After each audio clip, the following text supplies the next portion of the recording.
Hello from the lake, my friends. I'm out here in my kayak, and if you can see this, look at the water. It is still, like very, very little wind right now, mostly sunny. I think we might get a little cloud cover throughout the day, but all in all, what a beautiful day. Perfect conditions for a little bit of springtime kayak fishing. I trust we're gonna catch some fish. Quite honestly, I'm just using ultralight gear. Don't necessarily know what I'm going for. I'm just basically going for whatever bites. Ideally, I can find some panfish today. I would love to find some bluegill, maybe some crappie, but we're just gonna go with the flow. Whatever's willing to bite, I'm good with. Let's get started. This is the first kayak fishing trip where I have officially worn sandals, so that's how you know it's nice out. I'm talking about it's gonna get to like 80 degrees today. I mean, it's April in Michigan. We're talking 80-degree weather. This is awesome. I'm gonna go way back to this corner over here. There's a creek that comes in. We've had a lot of rain this spring. Should be a little muddier over here, but I think it'll probably have a lot of panfish up shallow because they're probably gonna go to where that inbound water is. Who knows? It's a theory. We'll see. This is just a shallow island. Because it's so still outside and we've got a high sun and clear water, you know, you're gonna have to be a little bit stealthy. Oh my gosh, he came in and smashed that. That's a crappie. Crappie are up shallow. My friends, that is wonderful. I love it when the crappie get shallow like this. I didn't expect to find them up shallow yet. Not a bad one either. Not exactly a slab by any means, but I will take that for sure. Man, I saw him flash on it. Little black crappie. I'm just using a little ranch hand horse fly on a 1/64 ounce green pumpkin mule jig. There you go, we're on the board. Excellent. Well, it seems awfully hard to believe, but I actually didn't get any more bites, so clearly there were not a group of crappie there. I guess I thought there would be, but it was an isolated fish. So I'm gonna keep moving up to that creek that I was talking about. I think I just realized that this creek actually flows out of the lake as opposed to into the lake. And that is probably why there's less fish here. Generally speaking, where the creek flows in the spring, I feel like that brings a robust amount of food, and the fish love it. There went something. There was definitely some kind of panfish up here. Let's see. The reason I can absolutely tell this is flowing out is, number one, I'm getting pulled that direction, but number two, you can see the vegetation pushes that way, which tells you that the current is pushing it that way. There's a bite. It's a little largemouth bass. All right, well, there's fish here, but I have a feeling if I go to the other side of the lake, the inbound side of the creek will probably be better than this. Well, not much, but I tell you what, ended the dry streak, caught a little tiny crappie, and now we've caught a little tiny bass. 2 species, good. All right, well, good news is we've caught 2 fish. Bad news is I don't think I'm in the right area.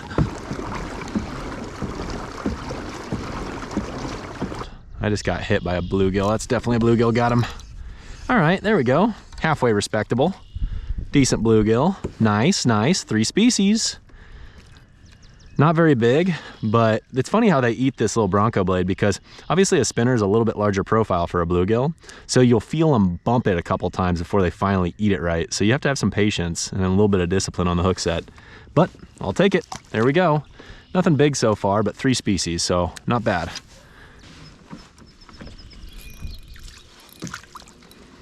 There's a little decent little bluegill right off the front of that dock. I'm just kind of moving and grooving, make a couple casts along the way, but I'm just trying to get to more productive waters.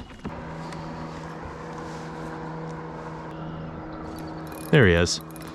Yes, sir. What's this? What is this? Oh, is that a crappie? There we go. Crappie number 2.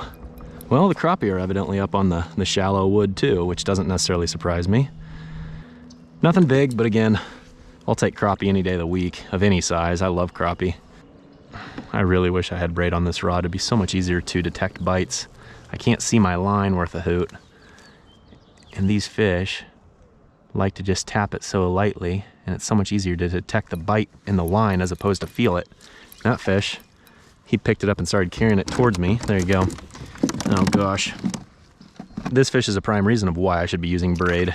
He picked it up and started carrying towards me, and I didn't feel it until I reeled up some slack. So it's an easy way to lose fish if you're not paying a lot of attention. You know, I'm using this really light monofilament. It's 2-pound test, and it can be really hard to see. And we've got such sun, we've got so much sun, and this line is so thin, it's just hard to see. That's another fish that that thing bit it and took off with it, but I didn't necessarily feel the bite super well until I reeled down my slack. A lot of fish, it's gonna be too late. If you wait till you feel them, it's too late. So, you know, that's where I am gonna switch this reel out for braid at some point in the next week or two, but for now I'm just gonna have to make do with the mono. I do like the mono. I mean, I like the fact that it can cast these light baits so far, and you know, there's definitely pros and cons, but for the most part, I'm a braid guy through and through. So far we've caught a handful of fish and it's been fun, but I gotta say, I don't really think I'm fishing the best water yet, so I just gotta keep moving. The problem is I'm so dang stubborn, even when I think I can catch little fish, I just keep fishing. But what I really need to do is stop being stubborn and move water and get to areas that I think will be more productive, because that should ultimately give me more quantity and hopefully more quality along the way too, because the bluegill, the crappie, and the bass that I've caught have all been small, my friends, and I would like to find something that has a little more size to it. So I'm gonna try to keep moving. There's bugs everywhere. I think that's why the horsefly is working. Freaking bugs are flying in my eyes. Gotta put my sunglasses back on. I don't know what I'm doing. Man, I just barely detected that bite. He bit it and came right at me. Dinky gill. Seeing a lot of fish. Okay. Why do they gotta be like that? I'm seeing a lot of fish like that. There's one. Man, my line went slack. All right, get up here. Well, they certainly could be smaller. They're not exactly large, but they're still fun on ultralight. A lot of like 5, maybe 6-inch bluegill. You know, I've definitely been to places where they have a lot smaller fish than this, so I'll take it. Ideally, we find a 7+ incher at some point. There's another. Yeah, there's a bunch of fish right here. I have to imagine there's at least a few halfway decent fish mixed in. Like this one's probably like 6 inches. Not terrible. They're feisty today. I tell you what, you start touching them, man, they flop like crazy today. They're all very pale. I don't know if they just moved up from deep water or what. That one hit it as soon as it hit the water. All right, now we're starting to catch a few more fish. I'm just gonna hang here and just enjoy this for a few minutes. That one, I can't tell if that's a hybrid or if that's just a weird looking bluegill. I think it's just a weird looking bluegill. All right, cool. The fact that that one hit it immediately tells me there's probably more fish down there. Yep, I felt that bite. That one smashed it. Might be a little bit better fish, either that or he just is fighting good. He might have been wrapped around some grass is what it was. Oh, it's a little largemouth, that's why he's fighting harder. Just a different species.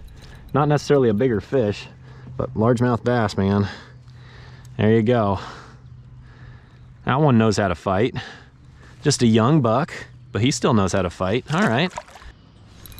Yeah, they're just sending rattles down my line. I'm telling you, you know, monofilament obviously is not near as sensitive as braided fishing line, but I am feeling these fish because they're hitting it so hard. You know, when you get weather like this in the spring, they start to get really aggressive. The other thing is I believe we're gonna have a cold front come through in the next couple days, so these fish are probably preparing for that. That fish is really pretty. It's got a really pronounced lateral line. Almost looks like a spotted bass, but it's definitely not. We don't really have much spotted bass around here. Actually, I've never caught a spotted bass in Michigan. I'm not even sure if Michigan has them or not. I think they probably do somewhere, but not around me. Oh yeah, felt that one just very lightly. It's funny how these fish just all group up in one little area. Both juvenile largemouth and then these little bluegill. They all just hang together until a big pike or a muskie comes through, then they scatter.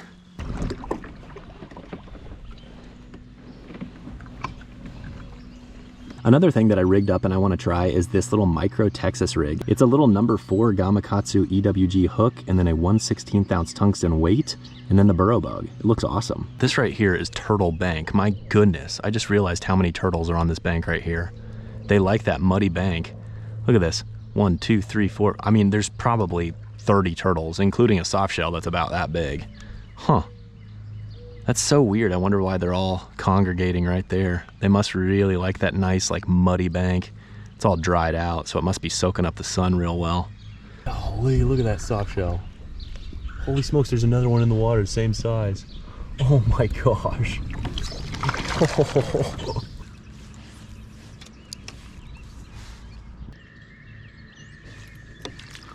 Man, I saw a pretty big bluegill, and I tried flipping it back there to him. Unfortunately, of course, I came up with this one. There's something that looks decent. Is that a bluegill? Oh, wow. Is that a... Did he just break me off? Gosh dang it, I needed to check my line. You know what? here's what I'm gonna do. As much as I like this little ultralight setup, I'm gonna go rig up a different one with the similar horsefly that I was just using, because I think there's some decent bluegill on this bank to be caught. And I just broke off my jig because I didn't check my line. I must have had a kink in it.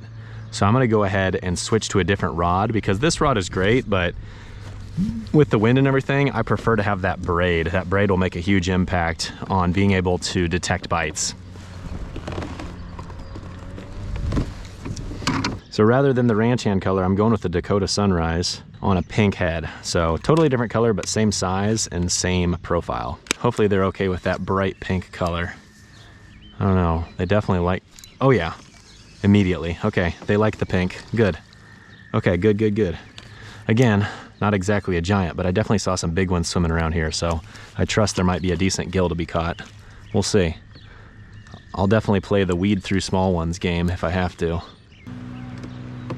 Oh, he has it, he was carrying it. Okay, another one. Where's the biggin? I know there's a biggin. I've seen some solid gills. This braided line makes a huge impact. Actually, the pink jig makes a big impact too, because I can literally see it disappear, like right there. I was looking at the pink jig, looking at it, all of a sudden it went bye-bye, and I knew that a fish probably had it. Another bluegill, they're all about the same size, but always fun. Not gonna complain, no complaints from this guy. Oh, he's coming after it. Got him.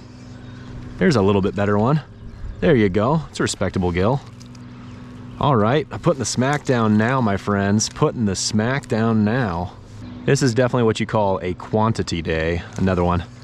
Oh, there's a little better fish. That's a pumpkin seed bluegill hybrid is what that is. See how yellow his belly is? It's got all those broken lines. That's definitely a hybrid. You can see a little bit of those blue streaks along his cheek line too. A little chunkier. Okay, cool. Man, I've caught a whole pile of fish today, man. God, he just torched it.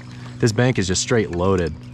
And I know I've seen some good ones swimming around, so if I just keep weeding through these fish, I think I might eventually catch a nice one. There you go. There's a pretty good one. You know, there's a lot of fish about this size, and as much as some people would probably be like, wow, those are not worth catching, they're definitely worth catching. I don't care what anyone says. When you can catch a whole pile of bluegill about this size, it absolutely is a good time. And the other thing is you just have to use the right kind of equipment. I'm using an ultralight rod, and that's exactly what you should use if you're targeting bluegill. It makes them a lot more fun. And I tell you what, I totally just ripped that right out of that fish's mouth. He probably just grabbed the legs. Come back now. There's a whole pile of bluegill right here. Golly, that's a bass, I think. Yep. Had to know eventually a little tiny largemouth would get in the mix. It's a day of small bass and mediocre bluegill. Really all I'm doing with this bait is I'm casting it out there and I'm letting it dead drift down. I'm seeing minnows swim around, so I think between the insect larvae and the minnows, these fish are gorging themselves right now, obviously, because we're catching a whole pile of them. But I tell you what, it's a very, very simple technique. All you gotta do is cast it out there and just maintain a semi-slack line and watch your line like a hawk. Now that I'm using this braid, I'm just so much more confident because it's so much easier to see bites. You know, being able to see your line makes a huge, huge deal. And so I've been catching a whole pile of them right here in just like one little stretch of bank. It's just interesting how they load up so much. But again, this bank right here is getting as much sun as any in the lake. So it totally makes sense why these fish are here. They're named sunfish for a reason, man. They like the sun. Here's another one. He slammed that thing. I saw him. I saw my jig. My jig was fluttering down. You could see just the pink head just fluttering down, and then it went like this, and I'm like, why did it just go way off to the right? You couldn't even see the bluegill. I just saw that he had my jig and he took off with it.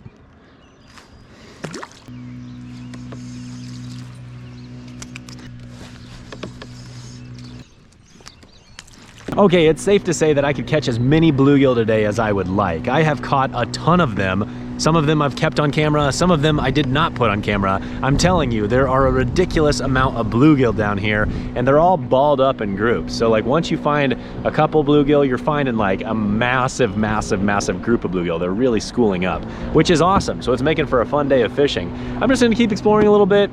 I don't know, probably fish for more bluegill if I'm being honest with myself, but if I can find some crappie, that'd be cool too. Anyways, let's keep moving.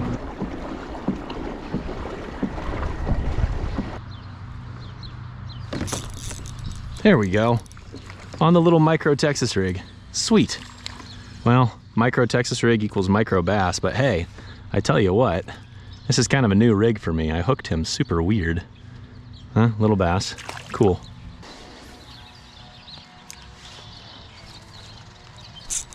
Another one. Nothing big, but again, kind of a fun little rig. All right. You know, I think I just have to get around a bigger fish. I already know that a larger caliber bass would eat this too. I think I'm just around the dinks. And I'm just looking around, standing up and just trying to keep my eyes peeled for anything of size, but all I'm seeing is just a whole bunch of bluegill, and now I'm seeing a turtle. Lots of turtles and bluegill today. That's kind of the species of the day. There's a fish. Well, there you go, another bluegill.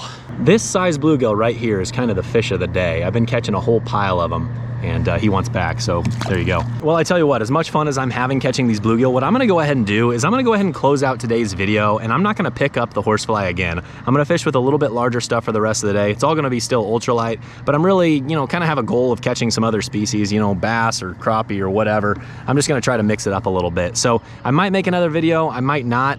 No matter what, it's been a wonderful day out here, and I'm super thankful for all the fish we caught. See you later.